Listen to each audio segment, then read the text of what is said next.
estate, wills, trust, and estates, telecommunications, and corporate governance. Prior to Facey Law, she was regional VP at Cable and Wireless, now Flow, with responsibility for legal, regulatory, and public policy in the Northern Caribbean. Before that, she spent 18 years in publicly traded companies in the financial sector, holding positions such as Senior Vice President, General Counsel, and the company secretary. She has played an active role in successfully advocating for various world-leading public sector governance breakthroughs in Jamaica, such as the recently launched database for prospective public sector directors. And that's something I really want to talk about today. She's a past president of the International Women's Forum Jamaica chapter and former chair of the Building Practitioners Board, deputy chair of the Spectrum Management Authority, and CANTO, the Caribbean Association of National Telecommunications Organizations. Camille also delivers corporate law and governance training to directors and staff in both the public and the private sectors.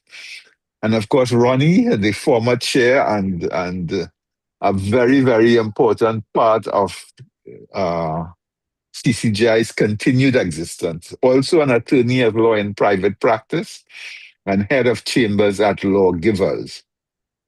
On May 8, 2023, he was elevated to the rank of senior counsel. He is the president of the Trinidad and Tobago Heart Foundation, a former director of the Inter-American Heart Foundation based in Texas, a director of the Healthy Caribbean Coalition based in Barbados, and the deputy chair of the Trinidad and Tobago Non-Communicable Diseases Alliance. He's a former vice president of the Assembly of Southern Lawyers and past president of the Rotary Club of San Fernando South, and has received 2 Paul Harris Fellows, Rotary's highest honor. As I said, he's also the former chair of the CCGI and is the deputy chair of the UE Development and Endowment Fund. He has served in numerous leadership capacities in respect of non-governmental organizations, charities, and philanthropic organizations. So without further ado, I think I'm going to ask Camille to open the batting. Oh Camille, my over to you.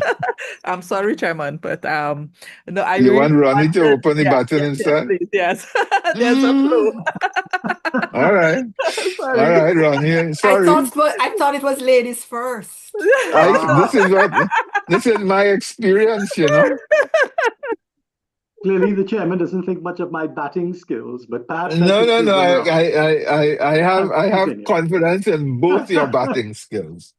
So please go ahead. Well, thank you, Nigel, for your very generous, warm introduction. For the purposes of my presentation, I am focusing on state enterprises in Trinidad and Tobago, and for that purpose as well, the most recent iteration of a document, which is a very long name, the State Enterprises Performance Monitoring Manual, which is, if you like, the document for non-Trinidadians. It is a document prepared by the Ministry of Finance in 2011, and it serves as a guideline or guidelines for the boards of directors of state enterprises in Trinidad and Tobago. It is regarded as a veritable Bible, but it is really merely a guideline, and in many respects has to and ought to be updated, which is one of my recommendations. But in any event, its most recent iteration identifies a total of 47 state enterprises in Trinidad and Tobago, comprising 37 wholly owned or 100% owned by the state, 6 majority owned, and 4 minority owned. And perhaps I can locate the notion of a state enterprise, which is not a common or customary form of business enterprise. But if I can locate that notion in terms of our constitution, the Republican Constitution of Trinidad and Tobago, which by Section 75(1) of that constitution, in accordance with the principles of collective responsibility, approves shareholders' rights and responsibilities of line ministers and ministries with respect to state enterprises, And of course, by the Constitution, those state enterprises are accountable through Parliament to the public through a system of select committee review. In other words, and the point I'm making is that the Constitution prescribes the governance structure for state enterprise as being vested in the cabinet, with line ministers having ministerial oversight over state enterprises that fall within the minister's ministerial portfolio. So that it follows that if you think of the cabinet as a board of directors with the prime minister as chairman, each of the directors of the cabinet are, in fact, ministers of government with responsibilities for different ministerial portfolios. So that, let us say, energy, the Minister of Energy has a responsibility for state enterprises that come within that particular sphere. Petrotrin, formerly Petrotrin Heritage, Paria, things like that. And similarly, the Ministry for Social Development has responsibility for bodies corporate, which are put together through an act of parliament, and which constitutes a state enterprise that may be responsible for providing state support through subventions or subsidies to persons as part of the community development.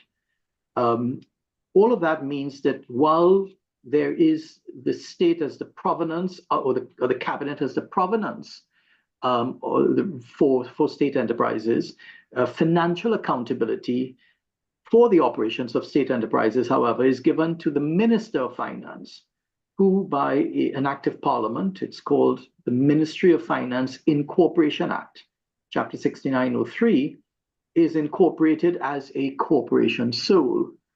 The expression corporation sole is not a new one. It's something which we have acquired from the United Kingdom, and it is shared by many Commonwealth constitutions. But the effect of Section 3.1 of that piece of legislation is that it permits the Minister of Finance to hold all shares of state enterprises in trust for the state. This, therefore, is a corporation constituted quite uniquely in a single person who by right of office has corporate status.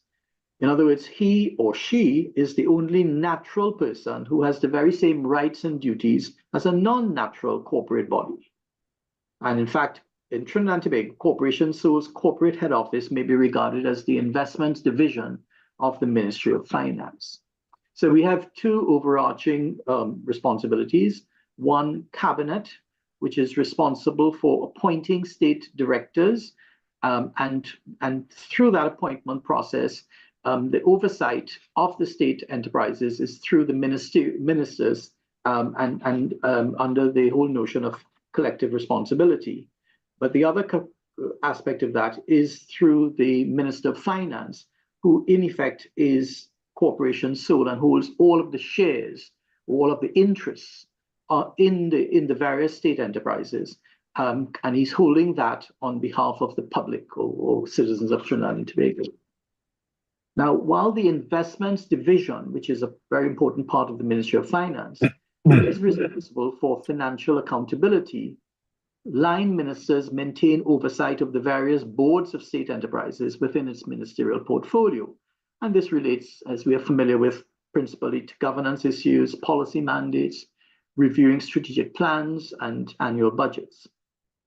What is interesting, though, is that the Companies Act in Trinidad and Tobago, which in fact is shared substantially throughout the Caribbean, Jamaica and Barbados, and the other islands, though that Company Act, which in fact is Canadian in origin, is silent on the role of corporation sole, or for that matter, a line minister, or even, and significantly, a state enterprise. It therefore treats corporation sole as just another shareholder, owing no duty of care to the state enterprise, and whose principal role is to appoint state enterprise directors.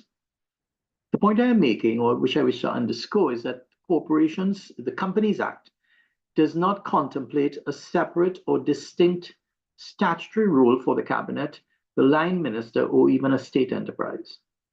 In fact, a state enterprise, as I think I said earlier, is not customarily regarded as coming within the conventional forms of business enterprises, and we're familiar with companies, sole traders, partnerships, things like that.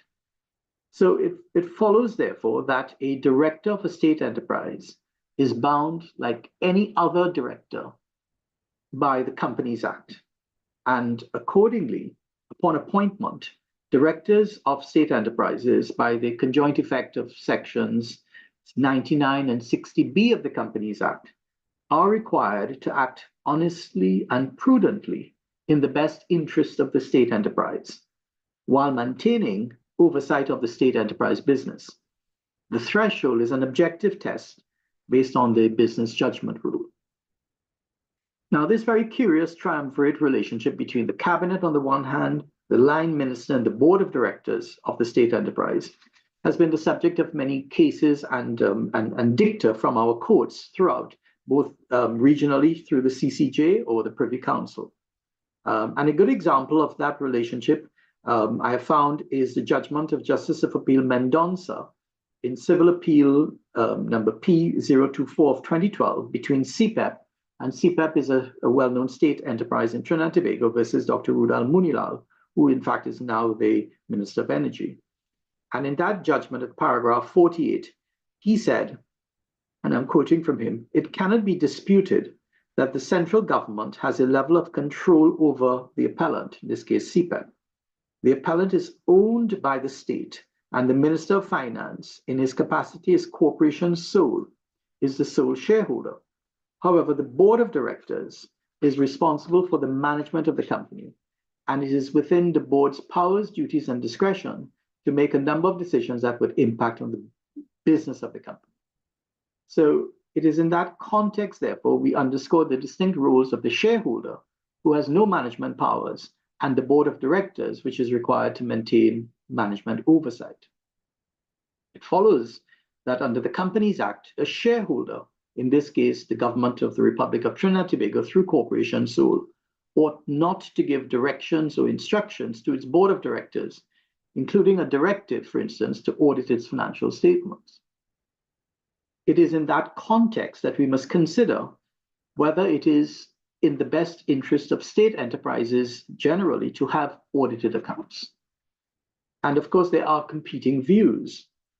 One popular view is that all state enterprises, irrespective of their business or the services it provides, should be well run and profitable with appropriate levels of accountability, as demonstrated by updated financial statements, which are of course reviewed by Parliament through the various select committees. And by this argument, accountability is board-led and board-driven. An opposing view is that at least some state enterprises ought not to be evaluated like private companies, where the bottom line is regarded as the principal indicator of how well run it is. This is on the footing that many state enterprises provide heavily subsidized welfare and public services, where profit is not the principal motive. So we immediately see a competing view. It follows, therefore, that in discerning which view should prevail, we must take our soundings from central government. The State Enterprises Manual that I referred to earlier, for instance, requires state enterprises to submit annual financial statements to the investment division within 4 months of the end of the financial year. For me, this means it is clear that there is a mandatory obligation owed by directors of state enterprises to submit timely audited accounts through the line minister to corporation sole. The corollary, however, and in practical terms, many state enterprises, however, do not submit, whether timely or in some cases at all, audited financial statements. And most that do receive qualified, adverse, or even disclaimer opinions from the Auditor General, which on their faces demonstrates serious deficiencies in documentation or record keeping. In fact, we had the benefit of Nigel's excellent research just prior to coming on to dealing with this, where he found that approximately 40 to 50% of these local, the 47 state enterprises, have audit backlogs ranging from 3 years to 15 years. So we immediately see a breach or defiance of the directive from government for audited financial statements on a timely basis. The scorecard, therefore, for state enterprises historically does not reflect financial accountability as a high priority, whether for directors of state agencies or state enterprises, line ministers, or even corporation sole. If we distill the data, it shows that state enterprises in the energy sector scored highest, with Heritage providing audited statements up until 2024, Paria 2022 and 2023, and NGC up to 2021. It also shows that municipal corporations were the worst offenders, some having between 12 to 15 years of backlogs. The THA, which is the Tobago House of Assembly, last submitted in 2022, but the Auditor General noted discrepancies in cash balances. Nigel has highlighted Caribbean Airlines, and I want to do so as well, because Caribbean Airlines, which we know is a regional airline hub, received a tongue lashing from the Prime Minister, the new Prime Minister, to get its house in order. Its last audited financial statement was, I believe, in 2016, but even so, it received a qualified opinion from KPMG. And CPEP, the other state enterprise that I referred to, CPEP's most recent audited statement was in 2017, I believe. And for the 3 previous years, it received disclaimers from the Auditor General. And the Prime Minister has gone on record in saying that CPEP has not filed audited statements for 5 years, while receiving about $500 million from the Treasury. It appears, therefore, that the new government, which has been in power now since, I think, for about 4 months, 6 months actually, has signaled a distinct change in policy by which state enterprises are more aggressively required to demonstrate financial accountability through audited financial statements to be reviewed by Parliament through the various select committees.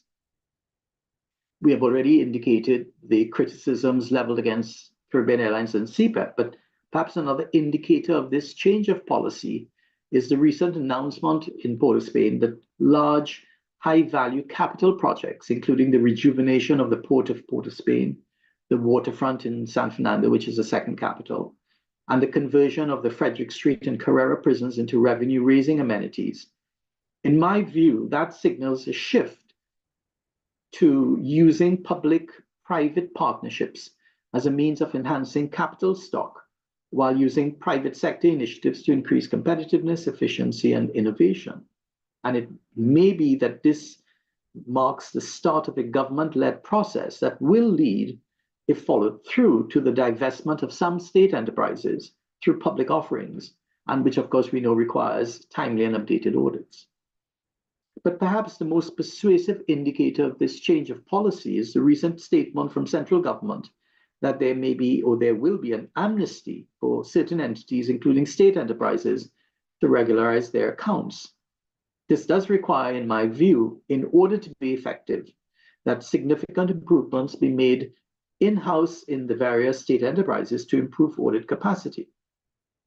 Having said that, it is noteworthy that while directors of most private and public companies underscore the bottom line and therefore enhance dividends as the principal indicator of private sector success, state enterprises operate under a different formula. In the most recent iteration of the manual, at page 10, for instance, it identifies 12 functions of the board of directors of state enterprises.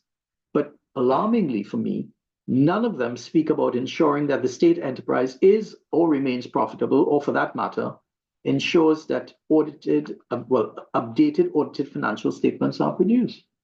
And this is coming from the Ministry of Finance. Similarly, at page 14, in identifying the principal duties of the state enterprises, and particularly its CEO, nothing is stated about profitability or audited financial statements.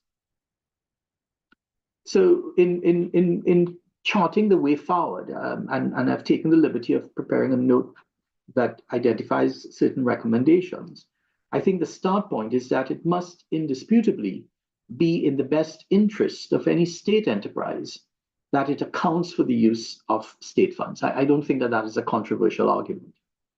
It follows, however, that newly appointed boards of directors to state enterprises must, perhaps I should say mandatorily, shall prioritize the delivery of outstanding audited financial statements, and in fact be prepared to defend them before various select committees. Again, hardly controversial, but in order for it to be meaningful and effective, it does require a suite of policies to be implemented to ensure compliance. I've identified a few of that suite. Firstly, I think corporations sole must take steps to compel state enterprises to provide outstanding audited accounts as a condition precedent to receiving its annual subvention.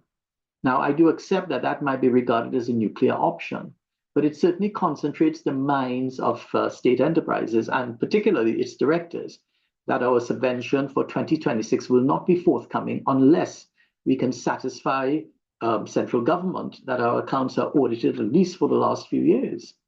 And that big stick approach, perhaps within the velvet glove or perhaps the removal of the velvet glove, will, I think, have a lead ultimately to more timely audited accounts being delivered. A second consideration may be that the Auditor General, and here I will, of course, rely on the views of those accounting professionals who are much more knowledgeable about this than me, but I've been thinking about it. And the Auditor General perhaps could be persuaded to adopt a more flexible qualification process, particularly for the earliest years of non-compliance. This is in relation to state enterprises, with less and less qualifications for succeeding years until the process is completed. I do accept, however, that the gold standard would be an unqualified opinion of compliance. And but whether or not we ever get to that point is a matter for debate. And in that context, I am eagerly awaiting Camille's presentation, where she will talk about the solid waste management company in Jamaica, which I think has achieved or is on the way to achieving that gold standard. The third consideration, I think, respectfully, can be given to statutorily providing for those state enterprises which are incorporated as bodies corporate, that the CEO will be and must be treated as the chief accounting officer for the state enterprise. And over a transformational period, perhaps 3 to 5 years, to undertake a reduction in the annual budget requests, coupled perhaps with increasing fees and more fee-earning services to enhance revenues while enhancing business efficiencies. Now, I do accept that that is a controversial measure. The typical CEO of a state enterprise is not likely wanting to be the chief accounting officer, well, although for the purposes of the Companies Act, may well be treated like that. And this is because, of course, for many CEOs of state enterprises, where they are directly linked to certain ministries, the permanent secretary in the ministry is regarded as the chief accounting officer for that ministry. And that is a role that is not likely shared. So it is being suggested that for those state enterprises which are enacted by an act of parliament, and therefore they are regarded as bodies corporate, in Trinidad, Plipdeco, for instance, is an example of that, that the CEO be statutorily treated as the chief accounting officer. In my view, that will ensure, or at least lead to, a position of more transparency and accountability in terms of funds and fundings. I'm also considering, as a fourth measure, recommending the changing of the model of the state enterprise to correspond with private sector business models with improved governance practices, so that state-appointed directors will be encouraged quite properly to improve competitiveness, procurement efficiencies, and other effective measures. Now, that is something which is neither new nor novel, but it really has not, been enhanced by anything coming from central government. I do feel, however, that now is the time, with the concentration on providing timely audited financial statements, to also demand correspondingly enhanced business practices that is consistent with or corresponds with the private sector. My fifth suggestion is to widen the present models of regulatory oversight. In Trinidad and Tobago, we have the Accreditation Council of Trinidad and Tobago, the Trinidad and Tobago Bureau of Standards, and the Regulated Industries Commission. Those are three that I can think of, all of whom are regulators. But what I'm suggesting is that model be widened so that the regulators would capture the operations of all state enterprises, and in so doing compel, and this must be a board-driven strategy, compel the directors of state agencies and the officers of state agencies and state companies to, in effect, ensure that there is compliance with regulatory requirements. For instance, that whole notion of state enterprises providing their audited financial statements within 4 months of the completion of the financial year, that is a regulatory provision, but of course has not been complied with. But if we have a regulator, and I'm not talking about the Ministry of Finance, then there's more likely to be compliance.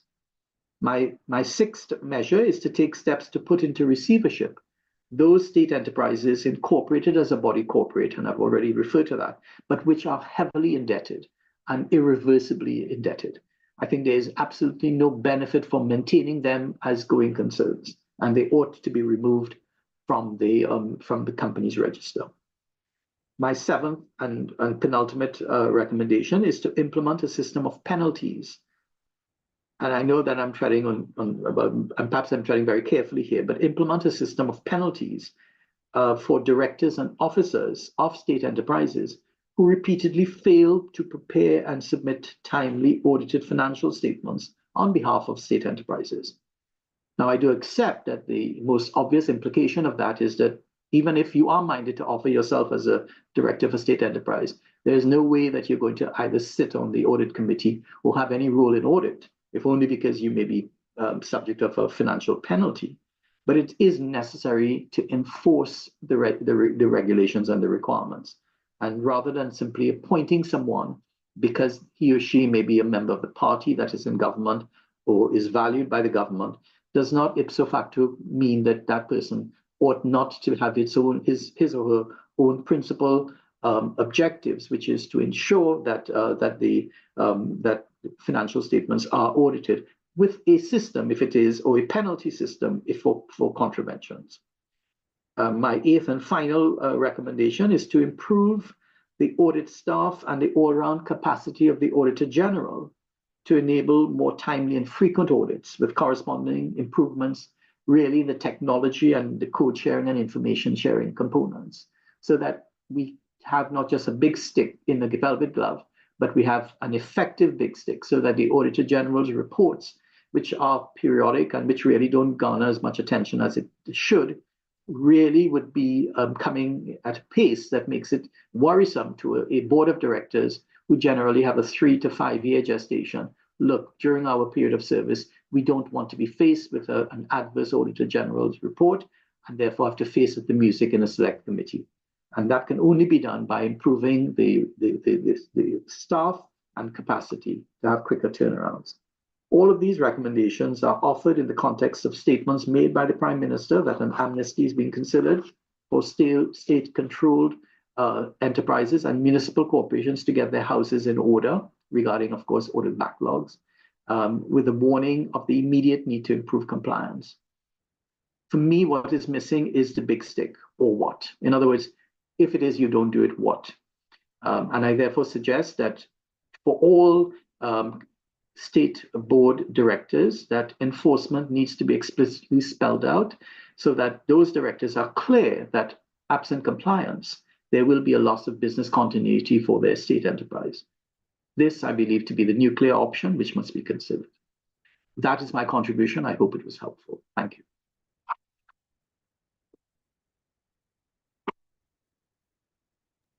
Thank you very much. Thank you. That was an excellent opening innings. I'm not going to comment right now because I agree with a lot of your suggestions. Let's hear from Camille and learn from the Jamaican experience. You're on mute, Camille. All right. Can you hear me now? Yep. Okay, so Ronnie, thank you for that. You certainly set the legal context. So Kamala has asked me to tell you a story. And the story is about the National Solid Waste Management Authority here in Jamaica. Let me start off by saying that our Public Bodies Management and Accountability Act provides very clearly that all public bodies in Jamaica must file annual reports, including their audited financial statements, with the responsible minister. That's the minister responsible for that area, just as Ronnie had described. Ministers are responsible for the specific areas of, national life. And they must file those audited accounts together with their annual reports within 4 months of the end of each financial year. The law goes on then to oblige the minister to table the annual reports together with the financial statements in the Houses of Parliament. So that's law in Jamaica.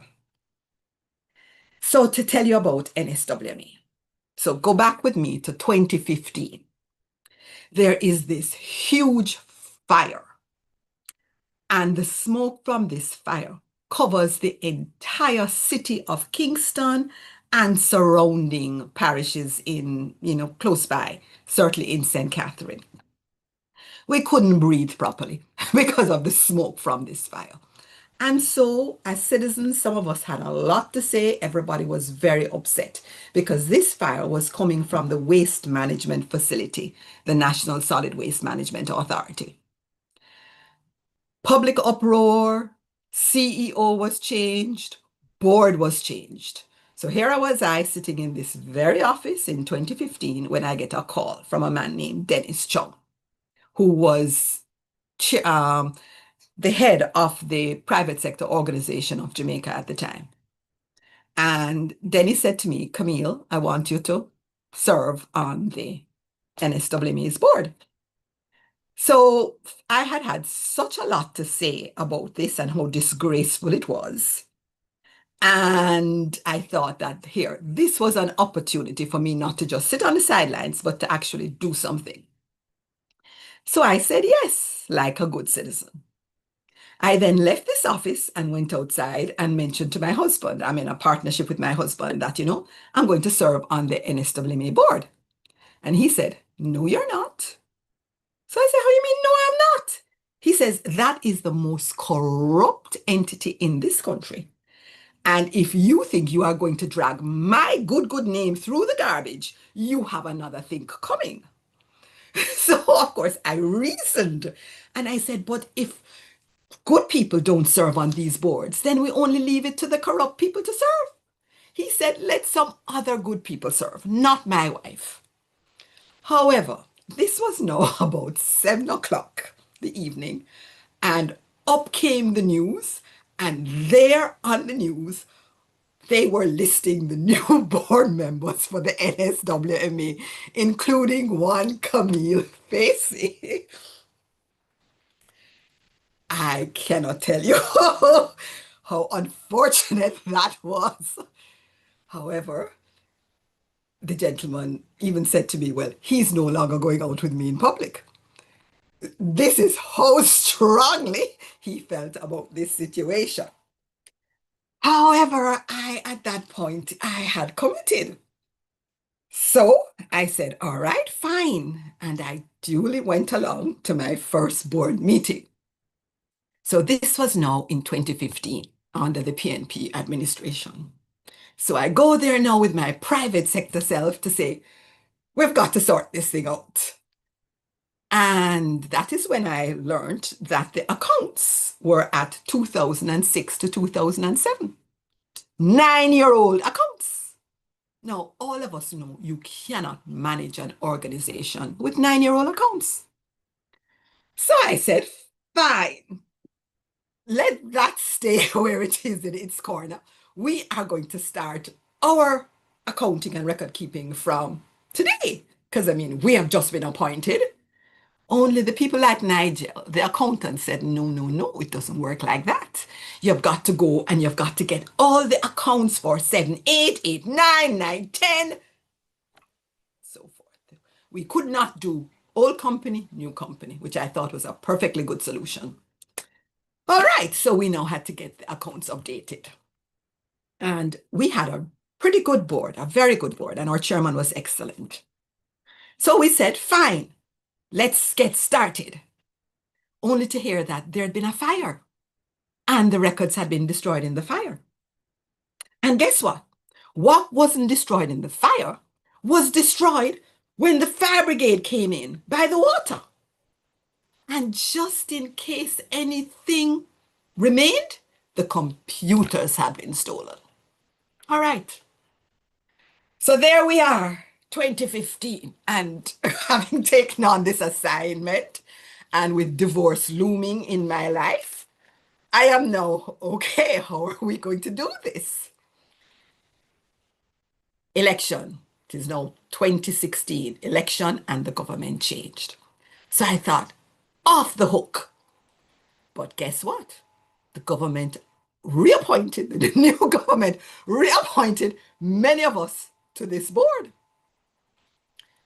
So we said, all right. And our chairman, who again is a financial guru, said, all right, management, go to the banks, get all their financial statements because their records wouldn't have been destroyed. And we started a process of bringing these accounts up to date. Now, our aim was audited accounts, but no auditors would agree to work for us because they didn't want their names dragged through the garbage. Eventually, we found an auditor who would work for us. And year by year, we clawed our way back. So if you look now at so when you look at the old annual reports, they don't even have financial statements. They just have, oh, this is what they did, this is how much garbage they collected, etc., etc. The 2012-13 annual report made the wonderful statement that an accountant had been engaged to prepare and complete audited financial statements for 2006 to 2007 and 2007 to 2008. That was your 2013 annual report. There was no mention of financial statements in the 2013-14 accounts annual report.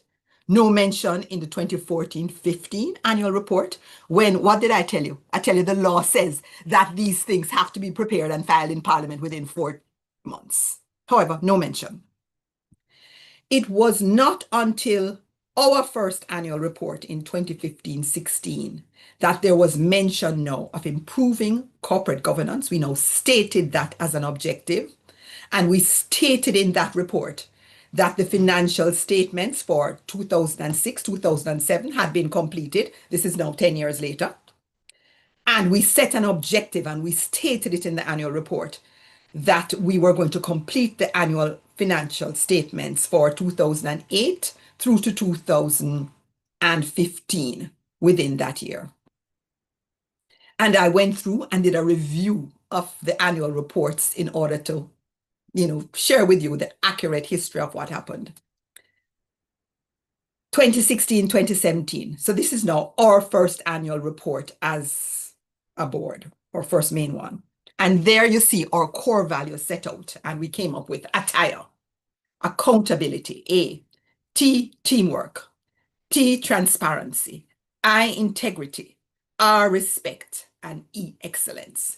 Because we now had to set about changing the culture of the organization. And in that annual report, you will see that we stated that we had audited accounts completed for 2008 to 2013. However, disclaimers were running through those reports because we just said, find what you can, put it down, and that is going to be the report for the year. However, by 2017, 2018, I am pleased to report that 7 years of accounts were tabled in Parliament, and we got our report for 2017, 2018 with a qualified opinion. So our accounts were now up to date. We had moved through the disclaimers and we were now into qualification. I never thought in my career I would have been happy to be associated with a company with a qualified report, but we were on our way. Our 2018-2019 annual report is titled Transformation Through Governance. And I want to read something that we had written there. the 2018-2019 audited financial statements are now completed. These financial reports represent the first in the history of the NSWMA that our audited financials have been completed within 120 days after year end and are unqualified. So, by the 2018-2019 report, we had unqualified accounts. And we had gone further. Our finance committee in their finance report said they are committed to improving the financial reporting of NSWMA and to half-yearly completed financial statements, which we are now producing for the first time during the history of the NSWMA, because the law, the PBMA also requires that. None of these things were being complied with. So it was a process. By 2019, 2020, not only were our accounts up to date and filed in Parliament, but we were cupping awards at the Ministry of Finance and Public Service, PSOJ, Public Bodies Corporate Governance Awards. In that year, we got first runner-up for compliance and disclosure in the compliance and information disclosure category. And we were specially recognized. They had to create a certificate for us for significant improvement in corporate governance. NSWMA has got corporate governance awards every year after that, including first place for policies and procedures. So, ladies and gentlemen, it was a task. But if you go on the OPM, Office of the Prime Minister website today, you will see that the NSWMA is one of 14 entities in Jamaica with up-to-date financial statements. The listing there is as at August 2005, so they don't have, the last accounts that they have reported on were the 24-25 ones, right? Because this is August, and we have to file by July, and then it usually takes the ministers a couple months to then table them in Parliament. What were the lessons learned? The first lesson was that the board has to understand its role. Because you had people coming in and saying, oh, this can't be done. This is, no, we didn't listen to that. We understood that we had been given a job and we were going to find a way to do it.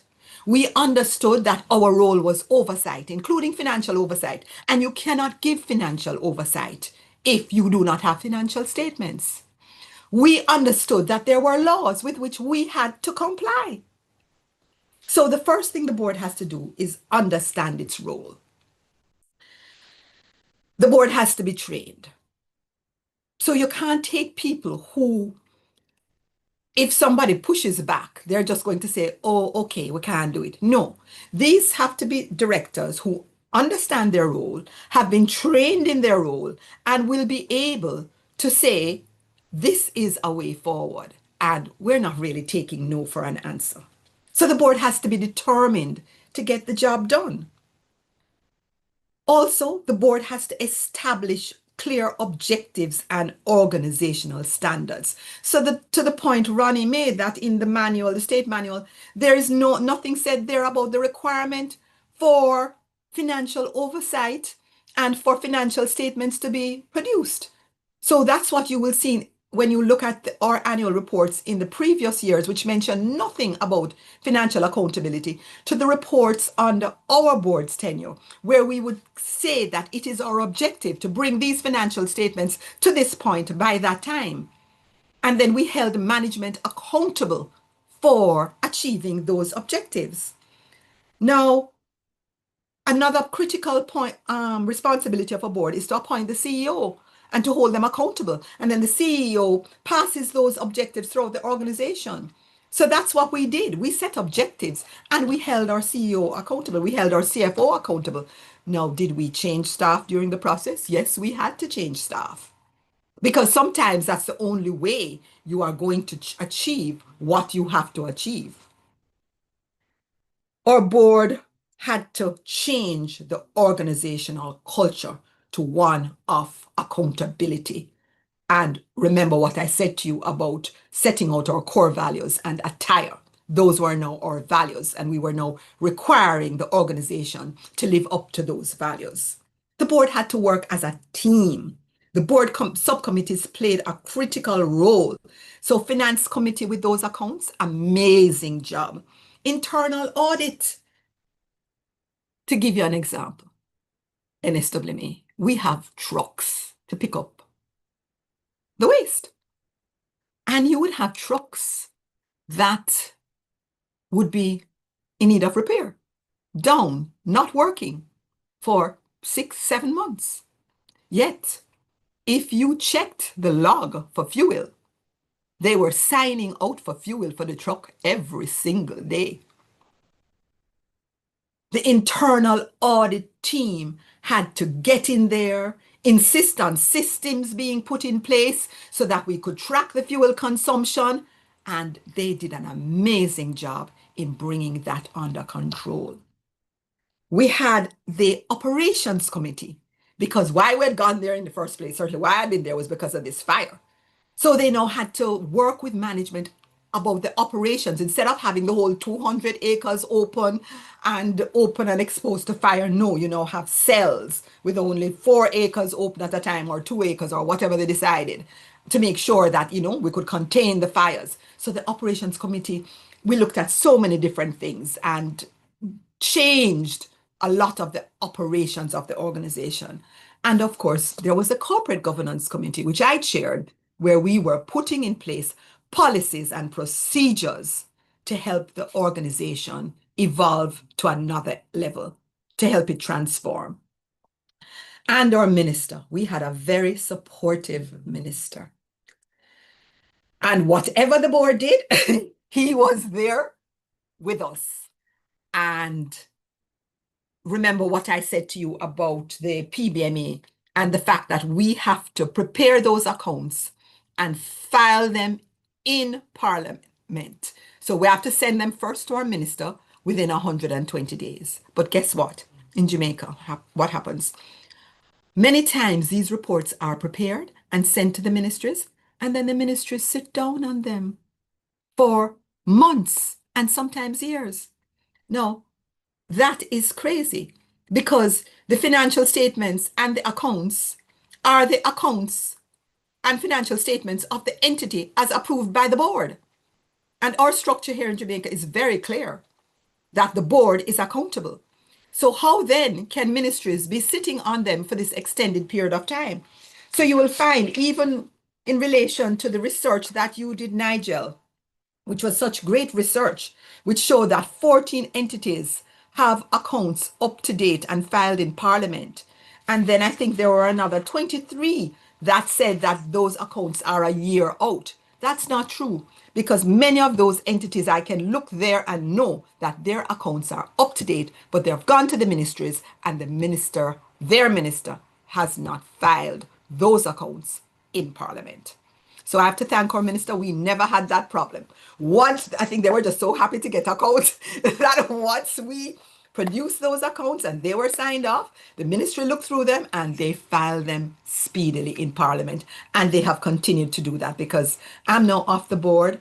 But I am pleased to say that in those 9 years, there was never a scandal that we could not respond to.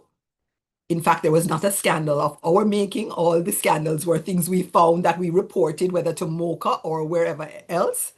And I am still married to the same man. So we managed through it. What I would mention is that we are now in Jamaica moving on to another frontier, because we have the laws. What we need now is the enforcement of the laws. And there is a penalty, $1 million penalty, where the accounts are not filed on time. I think that is to the entity, but it's not, it hasn't been enforced. How could it have been enforced when you have people with accounts, entities with accounts that are, we have two, I think, that are like many years behind. I don't have those statistics with me. But what we're doing now at the PSOJ in conjunction with JAMP, in fact, JAMP has prepared the tool, the Jamaica Accountability Meter Portal. We have developed a tool whereby we now measure or will be measuring the accountability of those 146 public bodies that we have with the laws.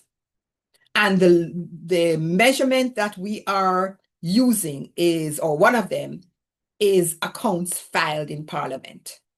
Of course, the entities are, who have shared this with are saying, but it's not fair. We did the accounts, we sent it to the minister, and it's not been filed. And we're saying, but the law says it's to be filed in Parliament. The law, however, does not say the period within which it must be filed in Parliament, but a reasonable interpretation of the law. If you're saying that entities must do the accounts within 120 days, it cannot be a reasonable interpretation that the ministry must then take a year to file the accounts in Parliament. That is not a reasonable interpretation. So the interpretation we're using is that within about 2 months of the ministry getting those accounts, they should now be filed in Parliament. Because think of the purpose of it. The purpose is to report to the citizens how you have spent their money. That is the obligation. So that's definitely going to be quite a thing when we produce our listing, rating our public sector entities on their compliance. Because now we have the Public Sector Corporate Governance Awards, but you have to apply for that. Whereas this index that we're doing, you won't apply. You will just be rated on your compliance with the laws and the regulations. So where are we now? Well, that was supposed to be launched it should have been launched before, but there was a little hiccup. So we're planning to launch now. But of course, we've had Hurricane Melissa. So all energies are now focused on relief and recovery. However, we are also being very clear here that the disaster and Melissa must not derail governance. In fact, we must rely on governance. Because if you don't hold fast to your governance structures, you will end up in chaos. And just this week, we had the Auditor General statement, headlines, that she will be auditing real time. So our governance structures are holding, and they will be an important part of the process to get us out of this disaster. So that's the story of NSWMA, which Kamala asked me to share with you. And I hope you found it to be useful. Very, very useful. Thank you so very much. That was very enlightening, and I'm so glad you're still married. To the same man. I hope he walks around with his head held high, saying, "My wife was a member of that company and was responsible for the turnaround." So I have also had my share of serving well, I served as chairman on both NIPDEC and NFM, and I'm pleased to see that their accounts are very well up to date, and there are no problems there. The point that I wanted to raise is, how do we make it painful for those who serve as directors, who seriously serve as directors? How do we make it painful if they do not comply? So that's one question, the whole consequence question. Because you have a serious responsibility here. You have been appointed as a director. This is not for you to show off that you're a director, but for you to ensure that the organization serves its purpose and serves its purpose well within the guidelines of the core values, as you so rightly pointed out in the case of the waste company. But how do we make the consequences be very, very real and ensure that people are aware of those consequences and comply? So that's one. The other one for me is, how do we put in place mechanisms to ensure that the types of people who are appointed to these boards, one, are qualified, are experienced, have the best interests of the organization and the community at, at, at heart. How do we ensure that? Can we recommend that in selecting board members, the PSOJ in Jamaica, the CCGI in Trinidad, the chambers of commerce, the unions, whoever, are consulted and that they are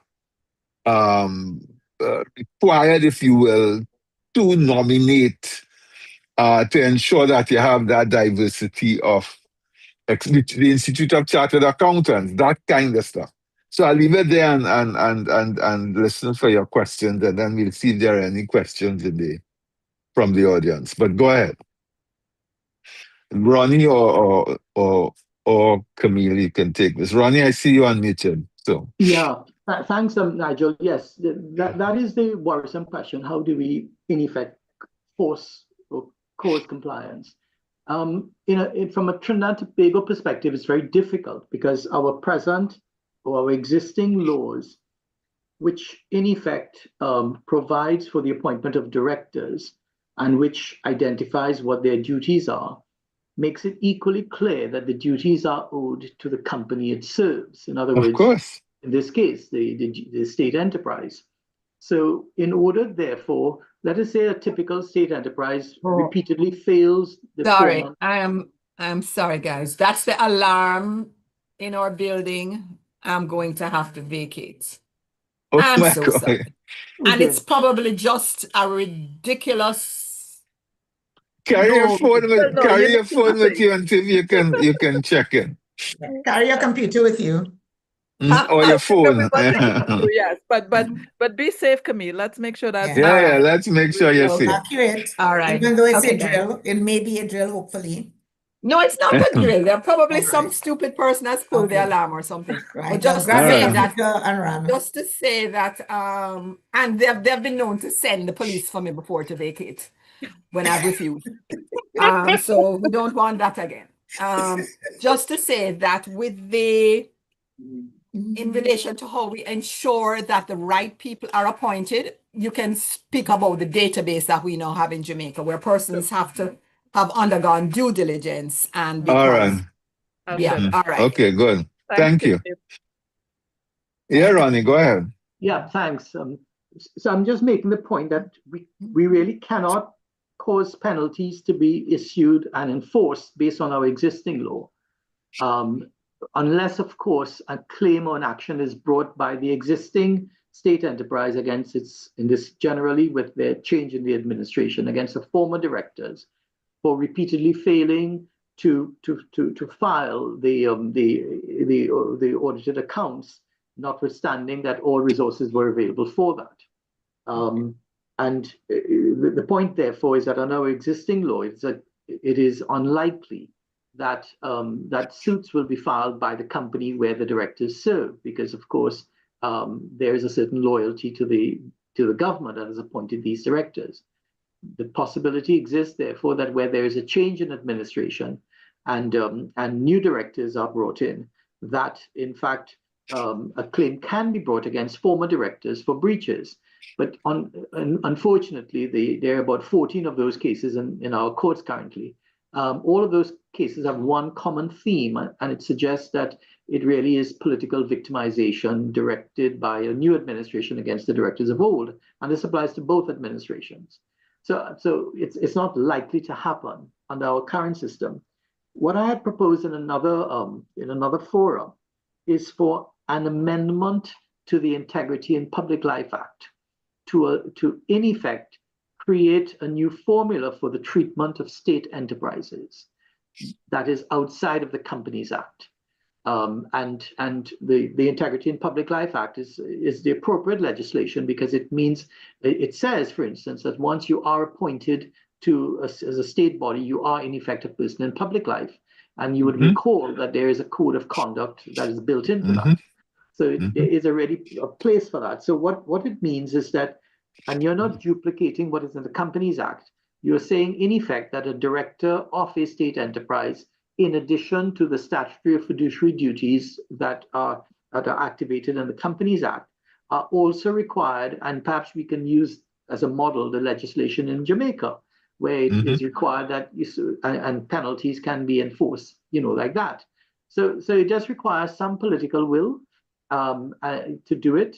I suspect, however, that the reason that it has not been even considered is because the likelihood is that you are not going to get directors offering themselves who, very much as in Camille's case and her husband's point, there's no way I'm going to allow my spouse to be a member of a certain company and be caught by that. It's just not going to happen because of damages, to reputations and things like that. But that would be, I think, the obvious way of creating that big stick where none currently exists.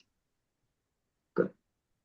But Ronnie, you said that so we have the state enterprise performance monitoring manual, right? And that clearly states that the accounts have to be filed within 4 months. So if your year end is December 31st, by the end of April, those accounts have to be been audited, done, and submitted. What are the penalties if that is not done? No, there are none. It's a guideline. So then we need to put the penalties in place, no? Yeah, but you must have a statutory underpinning for the penalty. Okay. And that is why there would have to be a change in the legislation to permit that. Right. And so and it's not particularly difficult, because as I said, we can use the existing legislation as a fabric and as borrow from other Commonwealth agencies where these things are done. But as I said, I'm not sure whether there is a political will for it because of the fact, the likely reduction in the pool of potential candidates and the exposure levels for those candidates for matters which are completely outside of their control. In that sense. Thank you, Roddy. I think that was a key point that I wanted to make in response to Nigel's thing about the penalties. Remember, board directors change, and your tenure can end up in a period for which there's a lot of information that, had nothing to do with the period of time that you were there. And I think within our region, what may truly help is building a culture of performance rather than seeking to apply penalty for what has happened. So then persons are just trying to avoid the penalty. Rather, I really like the example that Camille shared in terms of how they were able to achieve that transformation. So things have happened, whether it was through negligence with the fires that led to the destruction of the records in Jamaica, and then all the additional things, that followed. The point was they had incomplete information that would have allowed them to have the audit done. And I saw Claire put in the chat that she too had an experience here. So then let's look at what are the lessons learned. Where do we get the auditors who would be willing to say, I'm willing to work with these state enterprises. We must have a system in place that identifies where we can go to find validating evidence. So for instance, I liked what Camille shared, as hard as it may have been, go to the banks and get their records so that you have some measure of input that allows you to make sense of what information that is currently available. And I understand what she's saying. My instinctive reaction would have been to, let's start from today. Let's do what we can today. But I understand well, no, I don't understand it. That's only accountants understand that. Why you have to get all the other previous 10 years fixed as well, But if that is what the rule is, it has to be done. We have to find a way to do it. And Ronnie, I liked a lot of the recommendations that you had made in your presentation as well. So Claire, I see your hand. You have your hand up. It's really important for us to learn how to get it done, because that should be what we want to achieve. I think Camille's experience is not the only experience. Many boards would have gone through that same experience. Current boards right now are going through some of that same experience. So you cannot start the current financial statements and expect it to be audited if you don't have all of the backlog financial statements audited.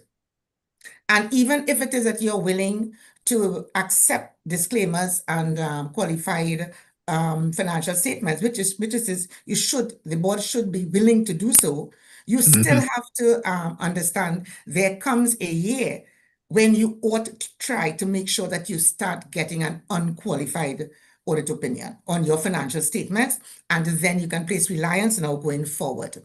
I do believe that boards that are attempting to at least get the unaudited financial statements prepared, let that go through. Yes, they will be embarrassed. Yes, it will have less reliability and integrity. However, at least to the best of their ability, they would have something that will present, especially the financial, the bank records. What is the financial position of the organization as far as possible, which can be verified by actual inventory of your cash in hand, cash in bank, your potential liabilities, maybe unpaid contracts, etc., and whatnot. So at least you can have something, even if it is presented at the level of the parliament. What actually happens, though, is when you are ready to present, even if it is unaudited financials at the annual general meeting, because you're now trying to have the annual general meeting every year. But if you're waiting for these audited financial statements before you convene an AGM, then you're not going to have an AGM. So you also have non-compliance with even convening your annual general meeting. So here's where I would want to say to boards, convene your meeting, present your unaudited financial statements.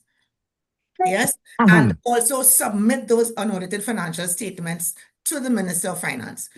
In our case, it was rejected because they are not allowed to present unaudited financials to Parliament, so they are not going to accept it, rightfully so. But we need to make some amendments, maybe in the legislation, so that the board can do what the board can do. Now, when you have a backlog, especially years of these financial statements, no audit firm wants to engage auditors, and it's very hard for you to get experienced auditors, with that quantity and that expertise to sit there for 3 continuous years to audit those financial statements. And even when it is that you're asking them to audit it simultaneously, they are not going to do that because they are trained to do things in sequential and logical order. So they are, even if they sign the agreement that says that they are going to audit 5 financial statements within 6 months, that is never going to happen. It did not happen in my situation. So yes, I do believe that somebody must be held accountable. I do believe that the chief financial officers, with the same fiduciary duties as the directors, they should be found culpable in the first place. If it is that they can prove that they sought the resource, or there has been, like, for instance, a Category 5 hurricane that has destroyed all the records, etc., they must be able to defend their position as to why it is that they have allowed those financial statements, 1, not to be prepared, and 2, for the board not ensuring that the auditors are appointed and engaged in time to audit the financial statements. So I think it has to start with the chief financial officer. Definitely. Yes. There is also a distinction between unaudited and audited with a disclaimer or audited with a qualification. Yeah. The important thing for me is not to waste time and effort on financial statements that are 10 years old. Yeah. You should be focused on the current and getting stuff, the current system of internal controls, the current processes up to date and robust, so that you can produce financial information for decision making today. Right. And then work on the statutory compliance by getting a qualified auditor to audit with the understanding that you don't expect an unqualified opinion. Because to get a qualified opinion in a situation that is either is almost impossible or it's going to be very expensive. Yeah. So it So makes at no least, sense. yeah, and I agree with you, Dr. Romano. Yes, that you have to have a team working on the backlog whilst it is Yes, your current team properly resourced so that they can concentrate on the current unaudited financial statements, even if it exactly. is the opening balances must be just accepted as is. Whatever it might Yeah, be, exactly. might as well Yeah, start it with just $100,000 and yeah. move forward. But at least you'll No, have exactly. financial statements that you can work with and management accounts, monthly management accounts, so that you can Hmm. pull as much of the information as possible and from the existing records as they are presented, along with your unaudited quarterly financial statements. So you really and Hmm. truly have to change the culture, you have to change the process. And I always say to some organizations, they should be simple enough to go back to basics. Use your Excel, even if it is that you don't have a computerized system. You see, Hmm. so there's no reason why your chief financial officer and your finance and accounting department cannot Hmm. even use Excel to just give you a simplified financial statement. So I think reteaching, because you actually have to reteach these professionals as to how do they treat with these type of critical matters when everything has already gone wrong? Because remember too, you now have to correct it, and to correct it, you have to use extreme force. So I would want to say boards, especially current boards who have inherited backlogged accounts, or the previous boards that have inherited these backlogged accounts, I think we need to go back in, look at the root cause, give them, if it is the 2-3 years, examine exactly what actions need to be taken to at least get some form of financial statement to be presented as soon as possible. Mhm. Hmm. And if I may add, I know we're just 5 minutes to the top of the hour when we are supposed to bring this to a close. And if anyone in the room has any Oh, yeah. question, put it in the chat, right? But I just want to emphasize that what Claire is saying really needs to be board led. Hmm. No, definitely. That's I agree my 100%. yeah. That 100%. Yeah, agree. directors need to be trained, as Camille said. They need to understand their role and their responsibility for oversight of the organization really has to be something that they fulfill. And that oversight role means leading to ensure that the organization is managed for the kind of outcomes that we want as well. The other point I wanted to make, and Ronnie alluded to it, a lot of these organizations are not for profit. So in these cases, like so statutory authorities or regional councils or whatever, the objective there is not profit, but they have to demonstrate that they have been responsible stewards of the funds that have been allocated to them, And be and that they have transparent. achieved the purpose for which those funds were allocated. So that, um, with Camille's example, you have fuel being purchased, you don't know where it was being used. The point is, were the funds being used and used responsibly and efficiently? And the financial should be able to demonstrate that. Very, very important. And also the potential liabilities, because remember, these organizations, you may believe that yes, they are not for profit, but the fact here is they are committing the organizations in Hmm. contractual relationships, etc., that's Hmm. binding the organization. So they have to understand what those potential liabilities are, and so account for them. And Hmm. also to remember, it's not sometimes that they are being funded through subventions, but they are generating revenue. So they must, and they have active bank accounts. And some of them have loans. So it is Yep. very, very serious, as serious as you would see in any for-profit organization. And I believe that, yes, directors must take it as seriously as if it is a for-profit organization. A lot of the state enterprises are authorized to engage, to appoint their auditors and not place reliance on the Auditor General, because the Auditor General also have challenges with their staffing. And as such, is to get the big firms, as you would want to say, to come in and conduct these audits. So I believe that there is room for additional auditing firms, maybe smaller auditing firms, that may be able to assist these state enterprises in auditing financials. Yeah, because those state enterprises, apart from National Gas Company and Heritage, etc., yes, they are not main customers of any of the big four. They are not.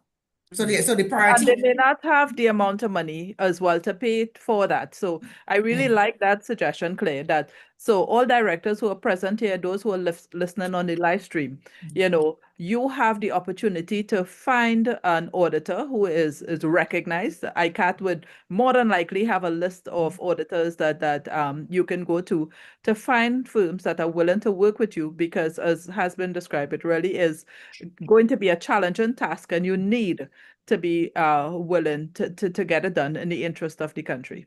Yeah. Nigel, it's 12:58. Maybe we should invite Ronnie to share To, his. to wrap up, yeah, Ronnie, I mean, thank you again for your excellent recommendations. I think you have to publish those on camera. Yes, But Ronnie. Thank you very much, both of you. Thank you, everyone. Very incisive discussions. Claire's very practical approach, I certainly would be supportive of that. Perhaps it's something that the CCGI can champion in a very real and meaningful sense, perhaps with the PSOJ as well. The whole point about it is that we need a lead organization to put these ideas out there and to have a discussion, a much larger discussion than we are having here, that will involve the stakeholders, including the political directorate, including the various business chambers, the trade unions. And the idea would be for legislative changes, because we're well past the guidelines in the manual. The Companies Act is silent on any of that, what we are describing here. And the big point is that if it is, as the State Performance Manual suggests, that the government has an interest in having regular or timely financial audited statements delivered, then why aren't they? And the obvious reason is that the Ministry of Finance does not recognize that as a principal duty of the directors or the CEO, to Claire's point. And we need to make it that. So for my own purposes, I'm just reminding everyone that we already have the Integrity in Public Life Act. We don't need to redo anything there. It can be added as another element along with the Code of Conduct, and it could provide quite specifically that where there is any provision which is inconsistent with the Companies Act or inconsistent with any dedicated legislation appointing or creating that statutory body, that the dedicated legislation takes priority, or this legislation takes priority, so that we don't have a situation where we have a duplication or one is unsure as to where you're led. It's not a difficult proposition, So if it is that CCGI is prepared to take it on, I'll be happy to work with you and Team Kamala, so that we can at least have something that we can provide to the legislators. Thank you very much. I appreciate that. The other thing for me is, as you said, we need to look at that performance manual, maybe incorporate lessons from the Public Bodies and Management Accountability Act in Jamaica and see how we can learn from our colleagues across the Caribbean and even across the world, but we need to improve the governance. Thank you very much. Kamala, I will put it to you to close us off. Thank you very much, Nigel. Thanks, many thanks to Camille in her absence. She just messaged me, all is well. She's not sure what caused the alarm to go off in her office, but we are happy that, there was no All is well. Yeah. yeah, she's fine. So thank you, Ronnie. Thank you, Claire, as well, for sharing your thoughts. And of course, Nigel, thank you so much for your wonderful leadership with us here at CCGI and for propelling this kind of conversation to happen in this space. There was something that Ronnie said that I think can be applied. It may be difficult and painful, but he spoke about government withholding subventions if financials are not presented. That's a reasonable thing. We ask our children, what did you spend your money on when they come for more? So there should be basic practices like that ensures that there's a measure of accountability. And to take from Camille's lessons learned as well, and it again was referred to by Ronnie just now, there is absolutely a role for the private sector to be involved in helping ensure there's a culture of transparency and accountability in the country. As Camille shared, it was the PSOJ, and you heard from her story, it was the chair of the PSOJ, the Private Sector Organization of Jamaica, which approached her to serve on that board. But it was similarly the Private Sector Organization of Jamaica and the Jamaica Accountability Meter, the portal in Jamaica, working together that is building out the system of holding state enterprises to account. So I agree, Ronnie. I think that there should be a system where it is the chambers working together, and CCGI would be happy to work with these private sector organizations who are impacted when there's poor governance in the state enterprises. We all benefit when there are proper governance practices in place that allows us to ensure that organizations are achieving the purpose for which they were set up. So we can all collaborate together in helping in that regard. So I want to thank everyone for joining us today, everyone who joined us in the room. Thank you so much, especially our new directors who accepted our invitation to come in and participate in today's session. We wish you all the best. Those of you who may have challenging circumstances, and we are thankful it's not all. There are many state enterprises that are very well run in this country. We wish all of you all the best. You have an absolutely amazing and important duty to ensure that Trinidad and Tobago is well governed and well served. Thank you all so much. Remember, the survey link was put in the chat by Monique a few minutes earlier. Do give us your formal feedback on today's session, and we look forward to seeing many of you next week as we complete our major set of activities here with CCGI, including our end of year event at the Trinidad Hilton next week, Saturday. Thank you all and have a wonderful evening. Thank you.